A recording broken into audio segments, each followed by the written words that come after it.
we are not alone.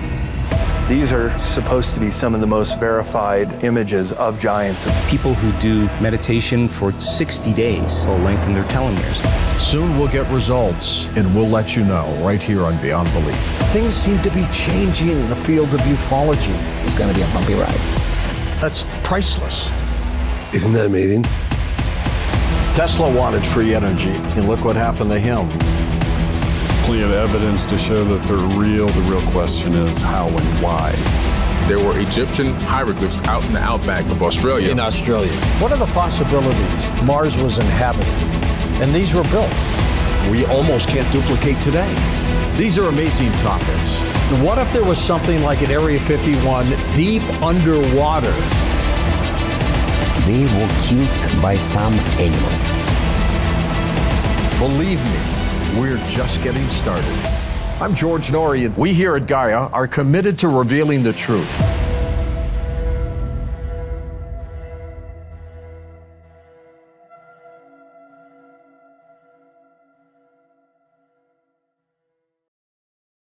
Kevin Randall's with us with his weekly UFO report, and he'll be with us for the next 2 hours talking about some UFO breaking stories. Kevin, what do you got for us this week? Well, good evening, George. Hi there, and Happy New Year. Happy New Year to you. And I always like to say hi when we begin these things. Well, that's good. Well, for decades, I have suggested that the report of another bright light crossing the night sky is not going to add anything to our body of knowledge about UFOs.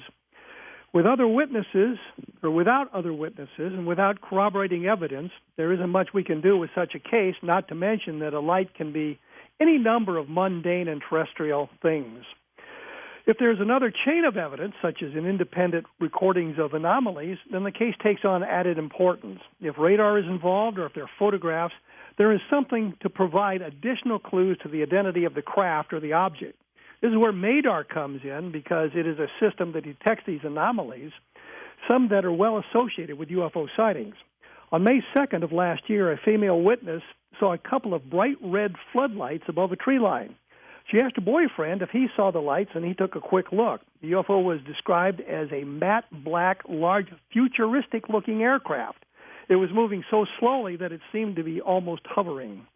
The Thompson station at Node 33 in Tennessee, about 60 miles from the sighting, showed the sighting from about 5 minutes before to 5 minutes after the event. There was multi-sensor variance, including a compass deviation suggesting a strong electromagnetic field.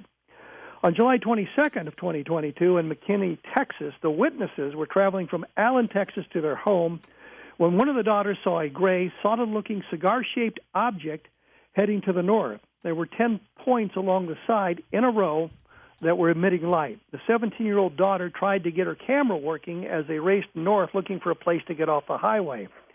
They stopped the car, leaped out, but the UFO was gone. They didn't see it accelerate or vanish. It was just gone. The MADAR site at Wiley, Texas, only 17 miles away, recorded several anomalies at the time of the sighting. There was a compass deviation, which I mentioned because of the EM effect. There were other readings as well, but that moves into a somewhat technical aspect of the case. The sighting is part of the MUFON case management system as well. Finally, on May 15th of last year in Oregon City, Oregon, an older couple was closing up the house when the wife saw a strange object to the south. She called her husband, and then both went to get their glasses. The UFO paused over a high-voltage power line and then moved toward the witnesses. The UFO was round and had a bright, fiery red-orange color. They also saw a triangular pattern of lights on the object. The UFO was about 100 feet above the ground, and it made no noise. The witness made a point that they lived in a somewhat rural environment so that they wouldn't have heard any sound from the UFO, and the sighting lasted 2 to 3 minutes. The MADAR site, which was only 13 miles from the sighting location, registered the anomalies at the same time as the sighting. The witnesses were interviewed and provided additional information. Given the length of the sighting, the spikes in the data at the exact time of the sighting, this is a compelling case, And that does it for tonight, George. Lots of things happening in the year 2022 with UFOs, but what about 2023? What will it fare? Kevin Randall with us has more than 45 years' experience studying the UFO phenomenon in all various incarnations. His training by the Army and the Air Force provides him with a keen insight into the operations and protocols of the military, their investigations into UFOs and into a phenomenon that has puzzled people for more than a century. He appears weekly on our program with updates on UFO activity, and his latest book is called Understanding Roswell, which we'll talk about as well. Kevin, welcome back. Yeah, it's been a long time since I talked to you, George. Do you think 2023 is going to be a breakthrough for us in the field of ufology? I would like to say yes. I would like to be positive, but given the history of the UFO phenomenon, I think that we're going to just see the same things we've seen for the last 75 years. I call it Twining 2.0. General Twining was the officer at the Air Materiel Command in 1947 when the first sightings were seen here in the United States. And he wanted to establish a priority project with an investigation into what was going on because they really didn't know. And it was supposed to be transparent, but it was a classified project.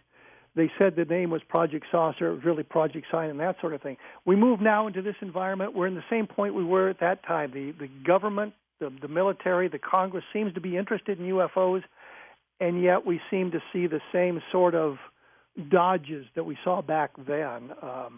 They promise a lot of things, and then the road sort of shifts, and we don't get the information we need. So I think that's where we're going to stay in 2023. We're not going to see a lot of progress.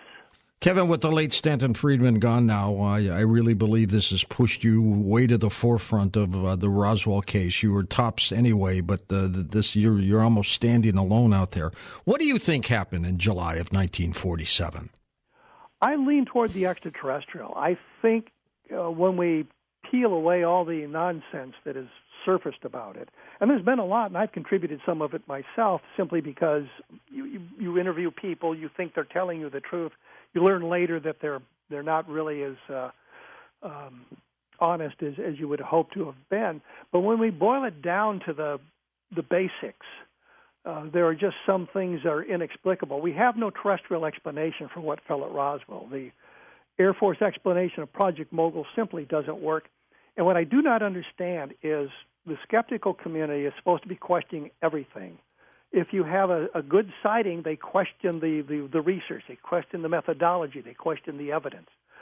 When you move to the other side of the coin, when you have an explanation, they don't question it. Project Mogul, which is the balloon arrays that were supposedly launched in New Mexico in 1947 that caused the debris field, when you look at the documentation, it says there was no flight number 4. It never flew. It didn't go, so it couldn't have dropped the debris. And yet they never questioned that. They accept that as legitimate.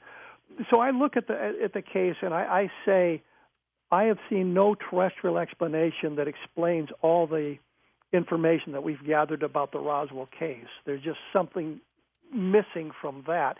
There may be some kind of classified project we don't know about, but I can't imagine what it would be after 50 years that would harm national security if they announced it. One of the logical things was the 509th Bomb Group in Roswell, New Mexico, was the only atomic strike force in the world at the time.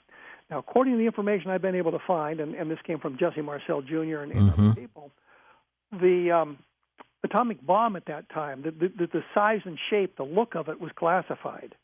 And so had they inadvertently dropped a mock-up as they were practicing with the atomic bombs because they were huge, that would have been something to cover up in 1947. But in today's environment, who cares? If they don't look like that anymore, the information that you would gather by seeing it would be of no use to anybody. And we actually have reports of them dropping actual atomic bombs on places. I think they dropped one in Albuquerque in 1957, and we know about that stuff.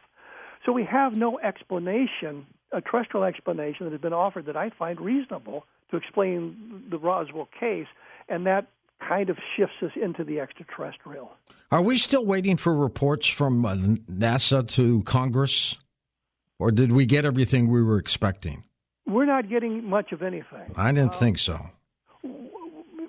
Remember, they were supposed to produce a big report in June of 2021, June 25th of 2021. It was like 9 pages, and it was just absolutely useless. And then he said, well, we're going to update it in 90 days, but they never did. And then we move into 2022, and they're supposed to be doing this, that, and the other thing. And in May, we get that briefing at the Pentagon. And like many others, I signed on and watched the whole 80 minutes of the briefing. And they really, the two people being interviewed didn't seem to know much about UFOs. The congressmen and women who were interviewing them seemed to know more about UFOs than they did. And we're supposed to be getting more information, but it just never seems to come. I did a book called UFOs in the Deep State, and I tried to explain how you can get an order from the government, the president, for example, and not respond to it. And what you can do is just delay it by saying, there's a lot of pieces to this thing. We've got to pull them all together. Let's get a comprehensive report to you, and we will get it to you in X number of weeks. And somehow it just never gets done.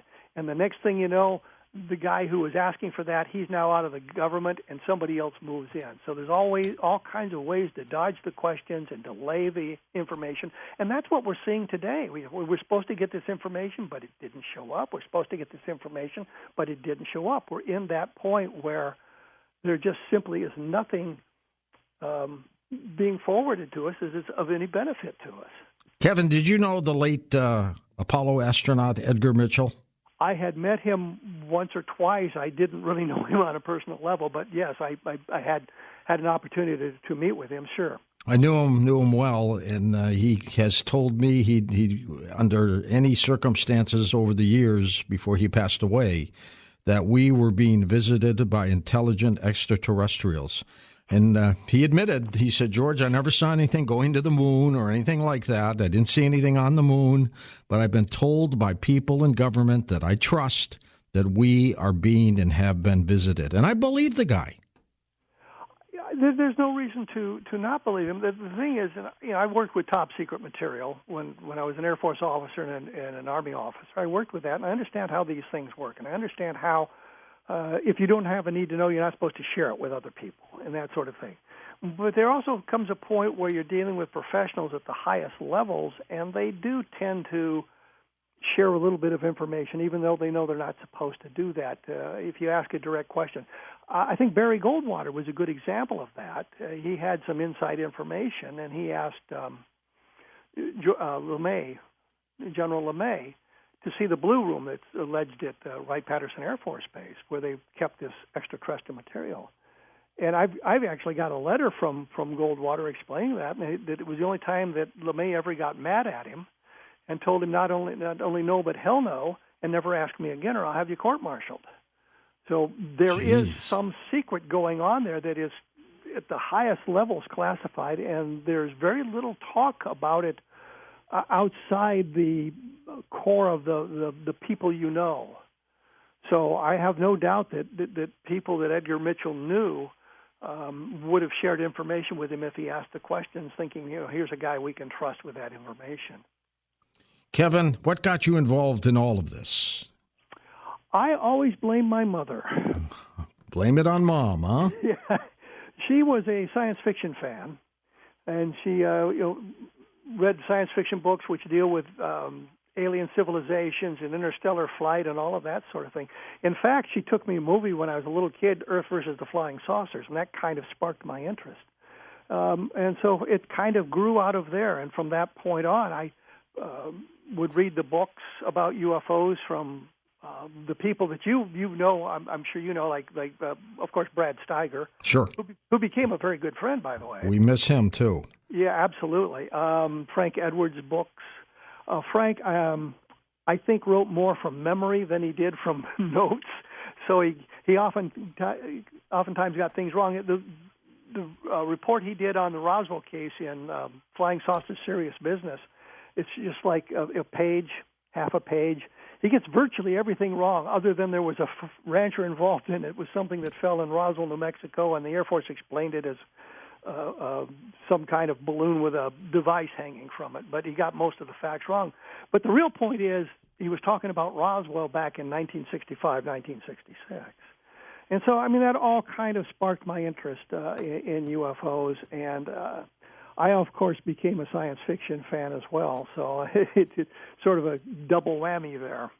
Kevin Randall with us. We'll take calls with Kevin next hour about UFOs and ufology. Jump on board. Kevin, it seems like things have changed dramatically over the years. We used to have a lot of abduction cases. We used to have a lot of reports of landing pod evidence, burned out spots and stuff.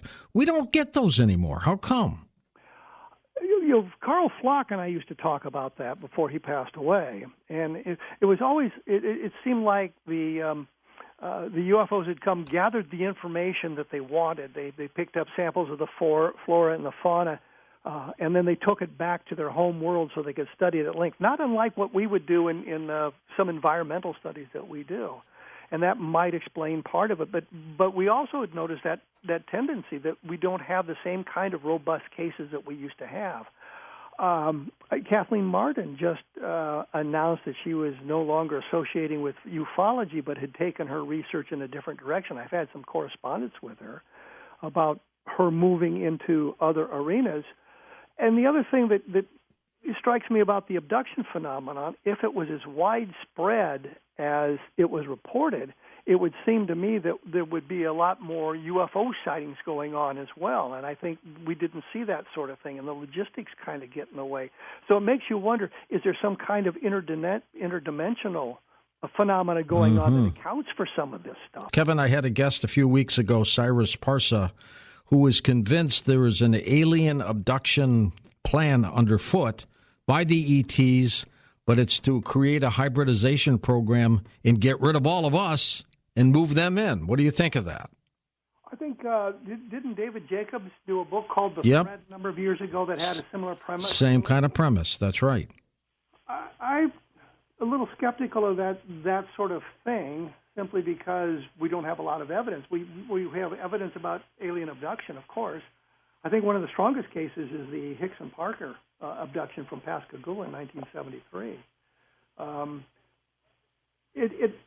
There was something that John Mack said a number of years ago, which he found it interesting that there seemed to be a matching between the researcher and the abductee. In other words, if you had cold calculating aliens, then they seemed to end up with Bud Hopkins. And if you had aliens with an Eastern philosophy, you ended up with John Mack. And if you were talking about the hybrids, and they ended up with David Jacobs.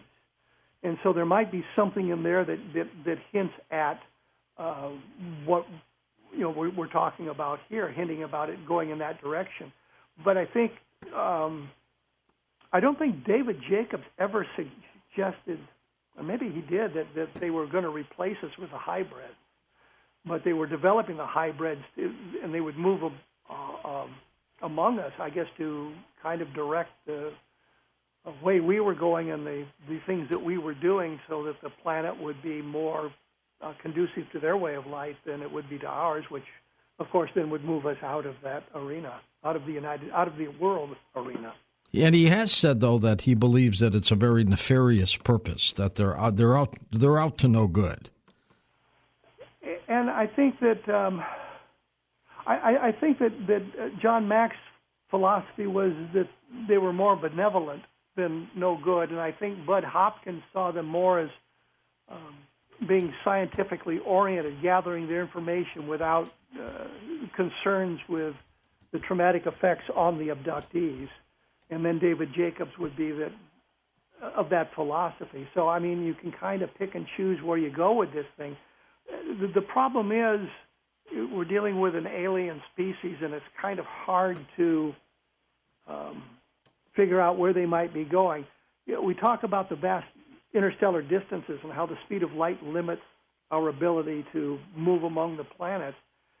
But we, I guess you might say, are sort of a short-lived species. But what if we lived for like 1,000 years or 5,000 years? Then getting on a ship that would take 300 years to get to the next star system wouldn't be that outrageous to us, because we have that kind of a lifespan. So there's all kinds of things that we don't know. We're dealing with limited information.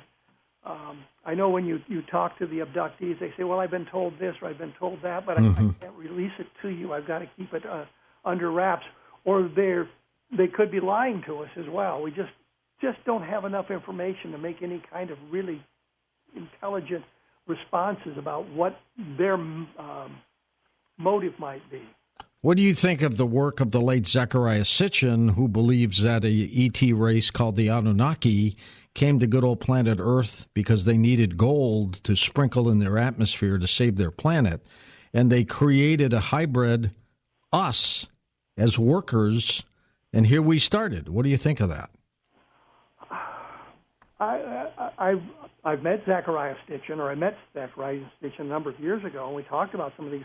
My background in college, my undergraduate work was done in anthropology and archaeology. So I had an opportunity to look at some of this stuff, the information coming out of the scientific community. And again, we have to be careful with the scientific community because sometimes they get so locked into their points of view that they're not going to look at anything, no matter how benign it might be, especially when you get radical like that. But I try to look at all this stuff with an open mind and look at that. If there were alien species coming to Earth, why would they have to take the gold from Earth? Wouldn't it be easier to get it from the Oort cloud or the Kuiper belt rather than having to come this deeply into the solar system? So I look at those sorts of things and ask those questions. There may be other factors involved that I'm not aware of that would require them to do that. But I look at that with a little bit of a skeptical eye simply because I would like to see additional evidence. But I think that's kind of a scientific way to approach it. I'm not going to reject something out of hand because it doesn't fit with my view of the universe at this moment. There may be something that I learn later on that suggests, well, maybe that really is the way things were going. There are areas of our prehistory that we don't understand how things evolved in it, and it's being changed almost on a daily basis as anthropology and archaeology and paleontology all come to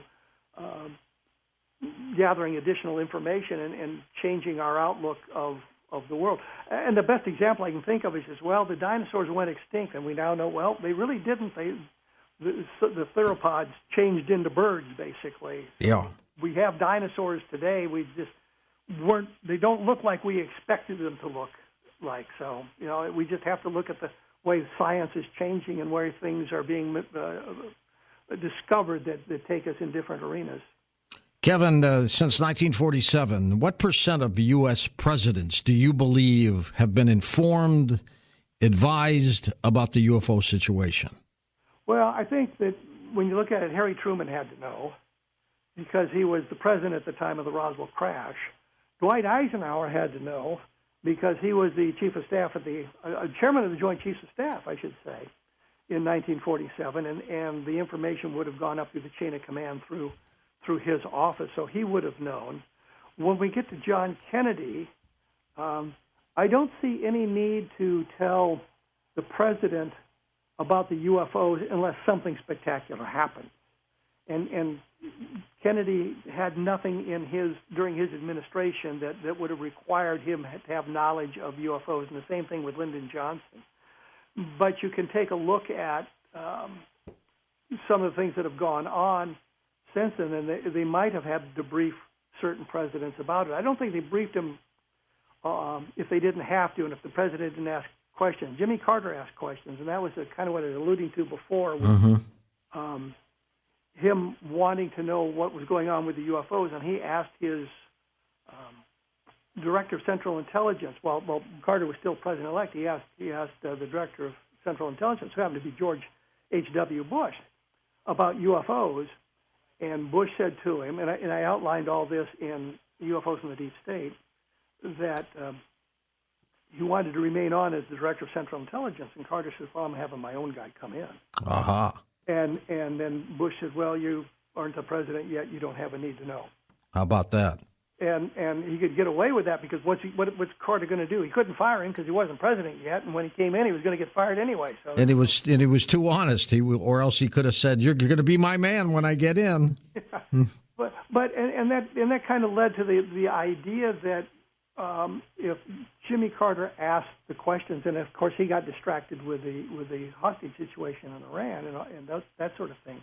But if he asks the questions, I can see the Director of Central Intelligence or the people who are in charge, the deep state, the guys that remain in the administration from administration to administration to administration, the underlings, not the number one guys, but the underlings are there forever.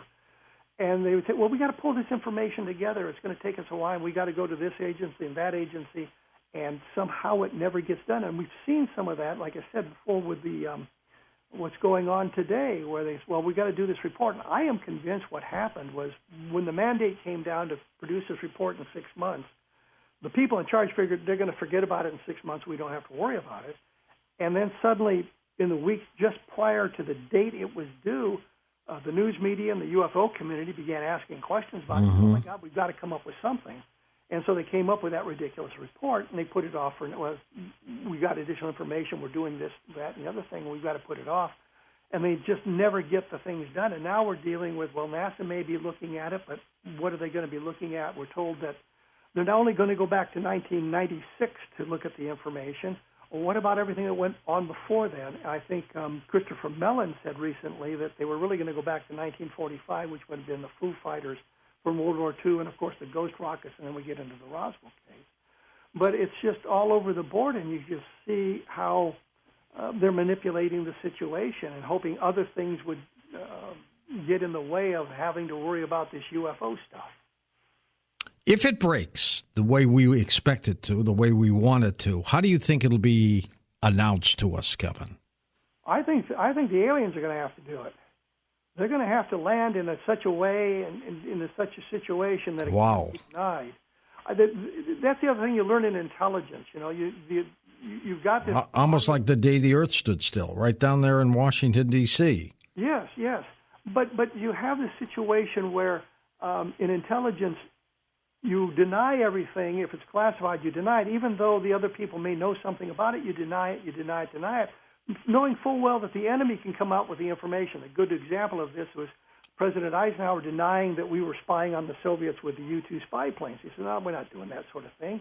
Denying it, and then the Russians showed up with Gary Powers and the wreckage of the U-2, and they said, well, you got us.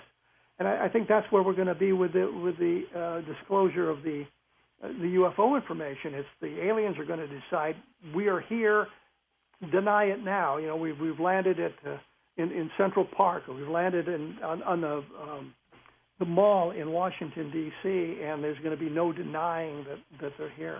I think that's the way it's going to happen. I don't think pressure from the population is going to force the government to do anything. They're going to dodge like they've been doing for 75 years, and they're very good at deflecting the attention to something else.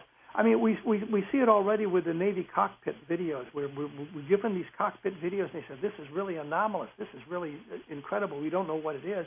And now we're hearing, well, it's a technological glitch in the new technology we've put in. Yeah, exactly. And so they're diverting the attention, and it looks like the same game plan that they've been using for basically 75 years. Are other countries a little more approachable with this subject? It seems that some are. But one of the things I noticed when I was doing one of the books, the Australians approached the United States about UFOs because they had been impressed with some of the stuff that Don Kehoe had written in his books about UFOs. And the Air Force, our Air Force, responded to the Australian Air Force, said, oh, he doesn't know what he's talking about. He's a nut. We just can't believe him. He doesn't have any inside information. In today's environment, we know that Kehoe was right about 90% of the time. But the Australians backed off because they're getting the information from our guys saying there's nothing to it. And I think that's harmed the cooperation of the governments around the world about this. The French seem to be a little bit more open to this. It seems that periodically the British are more open to it. But I think a lot of it is geared to the United States being the leader in the UFO world. And I think it's because we have the Roswell thing. And I think that's really kind of the key to the whole thing is the Roswell case. And because we have that puts us a step ahead of some of the other countries in the world. They don't have something that definitive. Fantastic work. Kevin Randall with us. We're going to take calls. His blog is linked up at coasttocoastam.com. Lex will have that up there for you. And his books are still available, are you not? Understanding Roswell's the brand new one. Where do you get that book, Kevin? Oh, you can get it on Amazon. You could go there right now and download it on your Kindle or your various computer devices that way. And there's a kind of a companion called Roswell in the 21st Century that takes a deep dive into some of the things that had gone on prior to that and give you a better perspective on how things developed. And understanding Roswell takes you in a little bit different direction from that. But there's a whole raft of books on UFOs. I think one of the most important cases is the level land sightings, which were the objects close to the ground stalling cars, and there were witnesses at multiple locations, and the Air Force was involved in the investigation and law enforcement, and I think that's a really good, solid case. It's been kind of overshadowed by the Roswell case. A similar circumstances taken place in France, for example, in 1954, and in South America in 1954, that there really is no explanation for how that happened other than the extraterrestrial. How is television, radio handling things today? I see them being a little bit more forthright than they used to be. It used to be they were very tongue-in-cheek and had the attitude was, I'm too sophisticated to believe in these flying saucers, for crying out loud. And it seems today that many of them are looking at it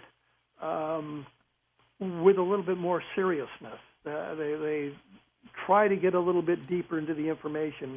They're not laughing anymore, are they? A lot of them aren't laughing anymore. Some of them still are because they're too sophisticated. But it seems that the attitude is changing, and that's a positive step for us. I think it's because we in the UFO community have stepped up our scientific methodology in our investigations, and we're not nearly as credulous as we used to be. We look at the stuff very, very carefully, and we have the documentation, and we have the scientific evidence, and we have the witness testimonies, and we're very much more careful about how we put it together. I was talking to James Van Allen a number of years ago, and I asked him that specific question, what we can do. And he said, take a look at it from a dispassionate point of view. Don't get, look at it with interest, but don't let your bias carry you along. And I think that was a good point that he made. Be dispassionate in your research. Look for the truth. Kevin, by the way, appears either Thursday or Friday on Coast to Coast Weekly with a weekly UFO report. And those stories just keep coming in too, Kevin, don't they? There are good stories coming in on a daily basis. And you have to sort through them to pick out the real gems. But sure. And I preach about the multiple chains of evidence, and I think that Fran Ridge with the Madar Network has done a marvelous job of creating a network of stations around the world, in essence, that will search for certain anomalies like the compass deviations that suggest something's going on. So you not only have a sighting by somebody, but independently verified by this instrumentality that they've created out there. So we've got good information, good scientific information being collected now. Kevin Randall, you're one of a kind, my friend, and keep doing what you're doing. And gosh, what's your next project? I am finishing a book called 1973, and it kind of began with my talking to Calvin Parker about the abduction that they experienced in Pascagoula, yeah. In 1973. And it struck me that people focus on that, but they don't understand the complexity of what was going on in the UFO world in 1973. So I look at everything that was going on, especially that wave of sightings that took place from the end of August to about the middle of November 1973, and get an idea of just exactly what's going on. We kind of talked about that a little bit earlier with the lack of robust sightings, and here was a point where there was an awful lot of those robust sightings with multiple abductions around the country. The Hicks and Parker one, of course, being the most well-known, but the Coyne helicopter case where the UFO positioned itself above a helicopter and kind of lifted it up 3,500 feet. And good sightings like that. So that's what I've been working on. That's I think is going to the publisher here in just a few weeks, and it'll be out sometime a little bit later in the year. I have a friend who's been a great newsman in his career, went on to train police departments. He's been on our show in our news segments because he's got a company called Line of Duty that literally trains police departments during episodes that occur. But in his earlier career, he was a radio and television reporter here in the St. Louis area, Kevin. And he was assigned a story years ago, I'm wondering if you remember it, in Ellsbury, Missouri, where there was an incredible UFO flap. And he remembers going there, and this is a guy who's very above board. He remembers going there, and he saw maybe like 8 or 9 cows walking together in a circle, one by one, right next to each other, making a circle, and they refused to go in the middle of the circle. They just kept walking around the circle, all 8 or 9 of these cows. And he said the thing that really shook him up was that he saw a tree next to that circle, and on the side of the tree, it was scorched, almost like somebody took a blowtorch to it, with millions of dead flies melted into the tree. Now, what in the world would do something like that? And again, this came during UFO reports. I think that when we get down to the nitty-gritty in the UFO reports, we look at the solid reports. We don't deal with the lights in the night sky and that sort of thing. We deal with the people seeing actual craft. And I think that kind of explains it. It may be something that is generated in the power or the way the things operate that cause bizarre behaviors. I know that with the electromagnetic effects that we talked about a little bit, with the Leveland case, for example, stalling the car engines, but we also know that animals react to those electromagnetic fields. And we've got the case in Socorro, New Mexico with Lonnie Zamora, talking about as the thing lifted off, you can't believe it would be a chemical rocket, and they looked at some of the material left behind. There was a mesquite plant that was smoking, but it was not hot, and that this chemical or whatever this exhaust was did this bizarre thing to it. So I think when we look at some of the anomalies with the UFO field, we're going to get those kind of questions that just don't. That we don't have answers for it because we need more information about it and how all of this interacts with the environment, our environment. Let's go to the phones, and let's start by going to Roswell, New Mexico. David's with us. Welcome to the show. Hi, David. Hi, George and Mr. Randall. I lied. I'm actually in Socorro, or near 30 miles from Socorro. Well, there's a great case out there, too, with Lonnie Zamora. Yeah, exactly. I wish I would have talked to him before he passed, but I... Well, I can tell you one thing about Lonnie Zamora. He probably wouldn't have talked to you about it because he became very closed-mouthed about his sightings in later years. I had a friend, Bob Cornett, who was at the very large array there in the Magdalena area, and on a lark, he called Lonnie Zamora one night to see what was going on, and Lonnie Zamora says, well, we're having a barbecue. You can come over, but we're not going to talk about that UFO. That's interesting. Go ahead, David. Hello? Yeah, go ahead, Dave. Yeah. I was going to say, you beat me to it. I was just going to say that same thing, that I had been told by somebody who talked to him directly that he did not want to talk about it anymore, which I don't quite understand, but, I do and I don't. But I got a bunch of issues I could talk about, but the one thing in particular that I want to talk about was the speed of light. Einstein said it, so it must be gospel, but I don't buy it. Why is the speed of light a terminal velocity when, for instance, the speed of sound is not a terminal velocity? The sound is something other than an actual physical object. Sound is just it's something separate. And the same thing with light. If light is just energy that is bouncing off of something, and why does energy bouncing off of something mean that the something that's being bounced off of can't go faster and faster and faster and faster? Did Einstein explain that? Well, I think you're kind of confused. I think the speed of light is set up as the limit. That's as fast as you can go. But there are other properties that figure into that. As you move to relativistic speeds, then the mass of your craft begins to expand, and you have other additional problems with it. There was a time a number of years ago where they were talking about this subatomic particle called a tachyon that they thought moved faster than the speed of light. So right now, our physics tells us that we can't travel faster than the speed of light, and there's all these inherent problems with it. But there may be ways to defeat that as well. They talk about, number one, wormholes, or generating a gravitational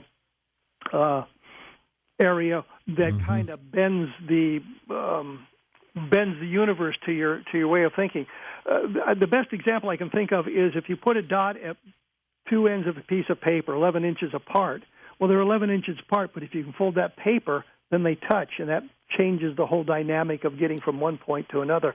So there is talk in our science about how we can defeat the interstellar distances. Right now, we want to talk about our science. Well, we can't do that. We can't go that fast. We can't defeat this barrier.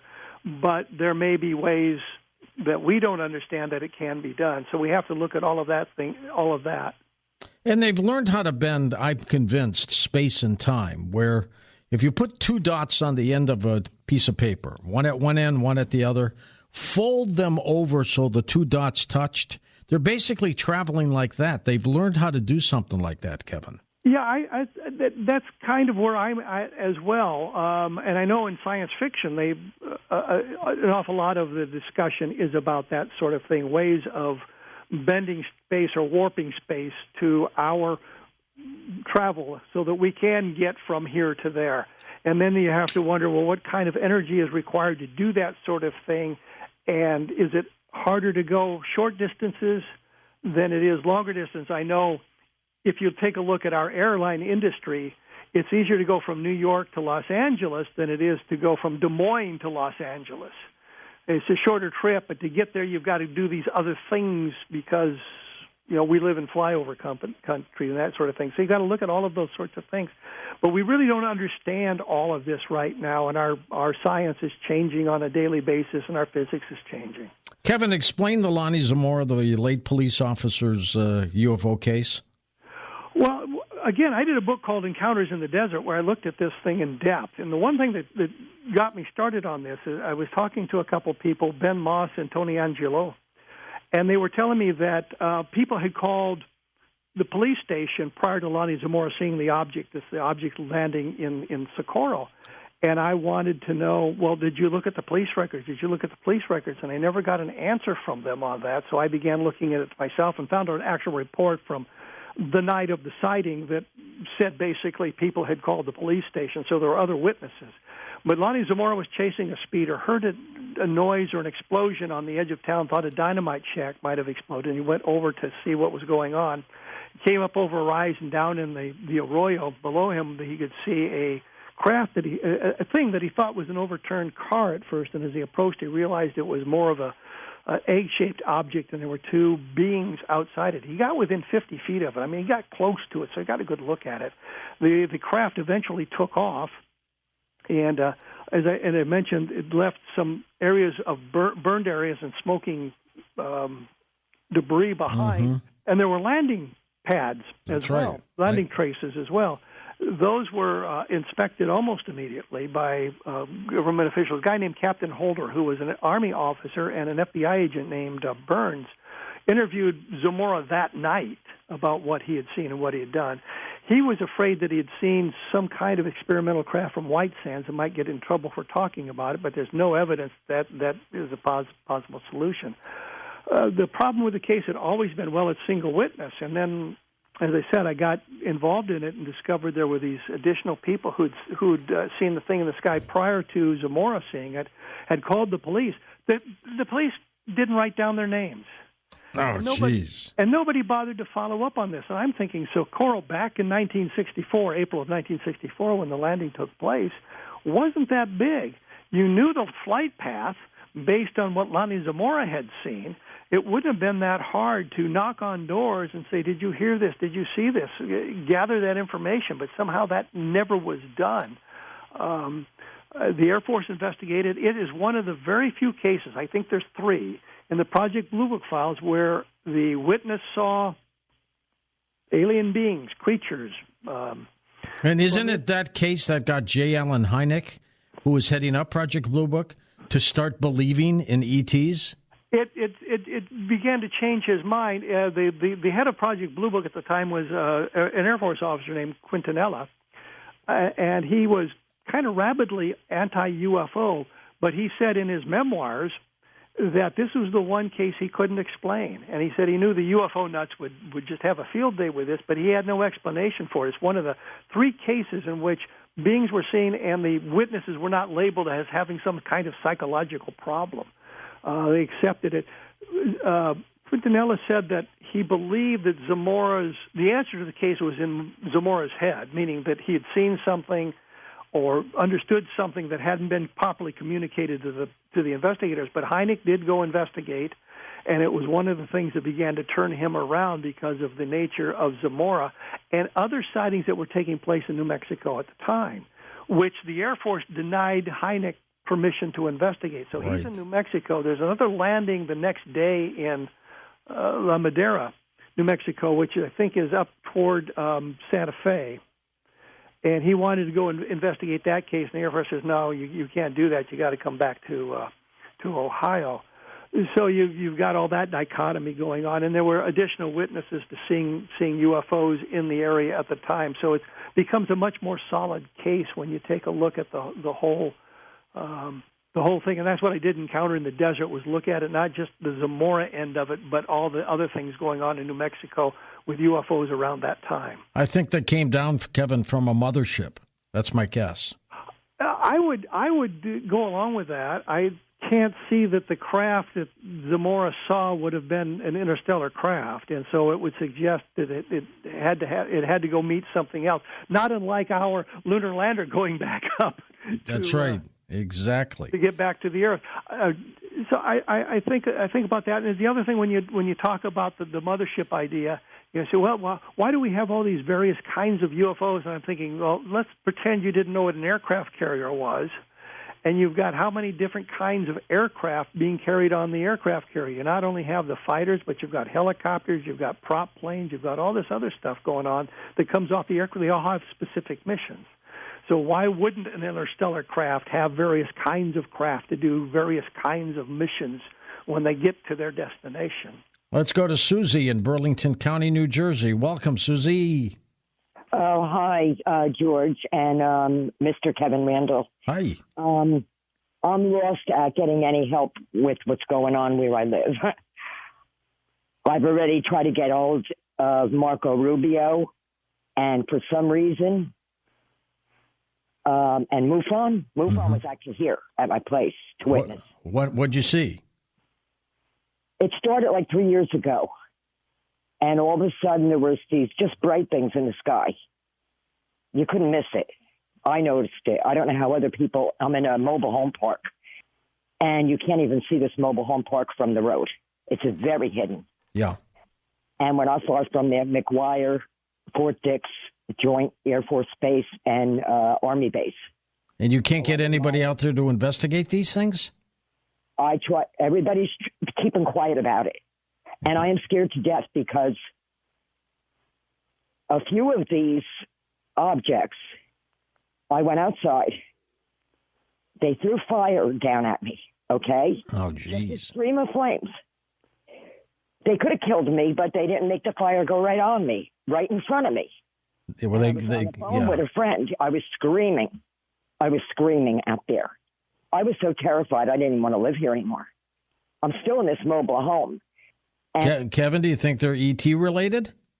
Well, I don't know. I mean, this sounds suspiciously like the Cash Landrum case from 1980, where she got burned, didn't she? Yeah, and it seemed like it was radiation burns, radiation sickness, and that sort of thing. And it sounds somewhat similar to that, but the Cash Lantern thing was a single event, and this is an ongoing thing.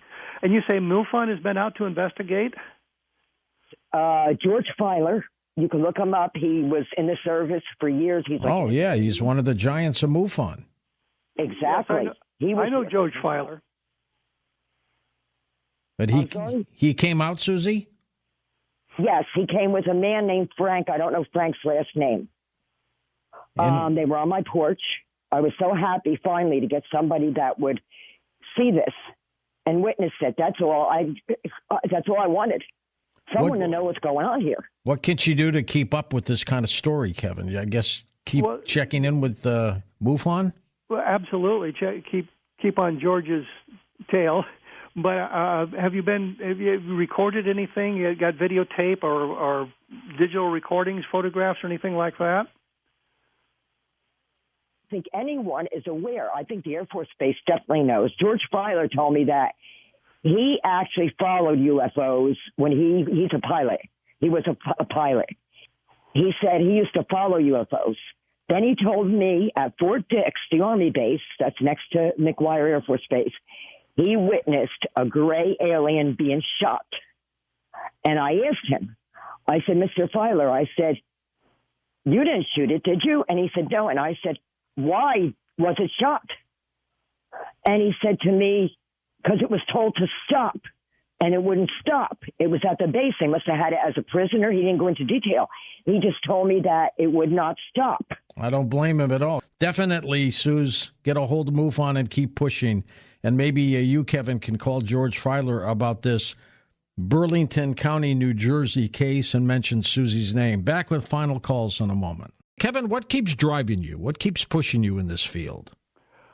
I want to get to the bottom of it. I want to know exactly what's going on. I've been looking at it, investigating the UFO phenomenon for actually more than 50 years now. Wow. And I want to get to the bottom of it. I want to know that there's interstellar flight. I want to know that there's alien life out there. I want to know these things beyond a shadow of a doubt. I mean, we can look at it today and say, yeah, we got some good evidence. It leads us in that direction. There's no explanation for a number of great cases here on Earth, but I want to get to that final bit of evidence where it's no longer a matter of debate. You want to know we are not alone, don't you? Absolutely. And if they'll land pretty soon, maybe I'll have a chance to go into space. Would you go if they wanted to take you? Yes. What if they didn't bring you back? That would be annoying. A one-way trip. There's a number of circumstances that have to come into play before I'd say yeah to that. Lots of calls lining up for you. Let's go west of the Rockies. Chief is with us in Henderson, Nevada. Hey, Chief, thanks for calling. Yes, hey, how you doing, sir? Okay. Yeah, I don't. My story is really long, so I was going to mail you my book about my life. And I was abducted when I was about 10 years old. I'm a full-blooded Sioux Ponca Indian, and I was taken to, to the outer side of around the moon, through the universe and everything, and I was taught, implanted in my brain, that the fact that I could fly jets, that I could navigate ships around the world, I could operate any type of machinery and everything, and that didn't kick in until I was 17 when this guy in the post office said, hey, would you like to go to the Navy? And I said, what for? And he said, fly jets. That turned me on to join the Navy, and I went to the ships. Good for you. Boot camp, which was difficult because I got bored of that. And I said I could navigate rather than chip paint, and they couldn't believe it. So I picked up the section, I done went through it, and they started calling me Chief, and they objected to that. Then I was a POW. I hit a communist that was attacked me, and they shaved my head, put me in a brig in Yokosuka, Japan, for 3 days, bread and water, and treated me like a prisoner. And then I went on to Vietnam, helped kill over a million of the enemy, and on a rocket ship. And then I trained with the first SEAL team at SEER, went into country on PBRs and such. You were in the Navy, and I got out, and I was out for 3 years with post-traumatic stress. And then in 1972, they came and got me and found me in a bar. I was broke, lost my car and everything. I went back in, and I navigated the ship Henry B. Wilson over to Captain U.S. with a Smiragwith. And what I'm saying is that this guy that I went with, I was down by the river playing, And he said, would you like to go on a trip? And I said, yeah, I might as well. I was 10 years old. And some people, I've told only very few people, my wife of 40-some years, and nobody else ever. And she said it was probably a guardian angel. I said, no, I went with this guy in this ship, and he took me to outer space, and he gave me this knowledge, and I was able to do what he taught me. Wow. Chief, did he look like a human, or did he look more alien? No, he was a human, and he was dressed like in a robe. And you know how, like, when you look over when he came towards me, he came out of this big sewer. We had a big sewer there that you could, it was 10 by 20 or something, and his craft was in there. And he just said, come on with me and take me on a trip. But you know how when you look at the highway when it's hot and it's wavy? It's got that wavy look to it, That's the way it was. And when I walked through the curtain of the waviness, it was like I was cleansed or something. Then I was inside the ship, and we were off into the universe, and I saw the Earth as I was leaving. I went around Africa. I saw everything. I saw the animals and everything. We shot around the moon. I went to the dark side of the moon, and I saw crafts on the moon, and they were doing some things. And I was asking them questions, and now I know what it was. It was nanotechnology, what he was using, because when he would tell me something, and then he would touch something, it would change to something else. I learned that finally later. Are you still in touch with them, Chief? No, they tried to capture me in about 1975 in Nevada. I lost track of time. I was driving on the freeway to Salt Lake City, and I stopped into a diner that it seemed like it was the 1940s because I'm 75, and it says, man, and this gal came up with her pencil and said, hi, hon, and all this. Got a cup of coffee, went off the freeway the wrong way, and they tried to corner me in a farmhouse. Somebody tried to capture me again. I had an M16 and a 44 Magnum with me, and I drove straight on home to Nebraska. And he told me that they would try to do that, but... well, I'm glad you're okay. Kevin, sounds like this is a movie, doesn't it? It sounds like a great movie, as a matter of fact. My God, if you said, Chief, you've got a book, definitely get it to us. We've got more calls here, but that's an incredible story. Norman in St. Louis. Hey, Norm, go ahead. Hey, just a comment and then a question. Sure. Back about 6 years ago, my son and I were out in St. Louis by Lambert Airport for the, I believe it was called Palladius, and it was a meteor shower, and we seen two UFOs. I'm sure they were. They were about 100,000 feet up, and they were zipping real fast, and they'd make real quick left and right turns going west to east, about a half hour after each other.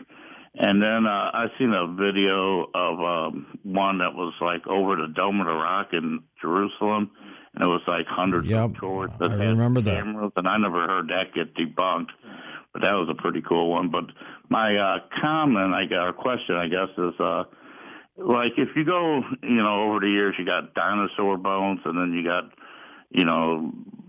Bible artifacts like King David coins and signs of Sodom and Gomorrah, which just kind of verifies your faith in God or the Bible or whatever. Mm-hmm. It just seems over the years that the odds of a UFO and aliens maybe say crash into the Arch in St. Louis or crash into the Antarctic, and they would be preserved really well. Why hasn't people seen it? I mean, personally, I'm not trying to be mean or nothing. I'm Italian, but if I seen an alien in my backyard, I'd try to rough it up and duct tape it till I could get NASA or somebody to come. Let's see, Kevin. I think we do have these, don't we? Well, if you look at the Roswell case, there were 4 bodies retrieved there, but I think the problem is that sort of thing is obviously extremely rare, almost unique in this respect. And I think that the problem is a lot of the UFO information gets lost in the noise. People see things in the sky they can't explain that have mundane explanations, and you've got people. UFO investigators are chasing those things down, trying to find out was it really something alien or was it something more mundane? And I think a lot of it gets lost in that sort of thing. There are any number of cases where people have shot at this thing, and I mentioned the book 1973 that I'm working on now. There's a number of cases in 1973 where the first thing that people did was shoot at the UFOs or shoot at the aliens. There was a case from Hopkinsville, Kentucky, where they were shooting at the aliens, and it didn't do any good. It didn't stop them. That they I guess to use the old phrase, they were immune to bullets, that sort of thing. So we got to look at all of that sort of thing and determine what is legitimate, what is reality, and what is fiction. So I think that might answer part of the question of why we don't have these sorts of things in today's environment. Good point. Ed, Charlotte, North Carolina. Hello, Eddie. Welcome to the program. Yeah, thanks, George. I enjoy, Mr. Randall, all your work, and I'd like to bring a couple things up. I think you need to sometimes adapt to what your sources, and my point is, my uncle was many years in China and got some key Americans out when World War II started from over in that part of the world, and he became head of Foreign and Eastern Language at Harvard. Now, you got 1.5 billion or more Asians, and they would bring in Mongolian tablets, and nobody could read them over there, but he could dust them off and read them. You have the Rosetta Stone. I mean, you have the Egyptian things. They couldn't read them until somebody happened to have the talent to decipher them. Mm-hmm.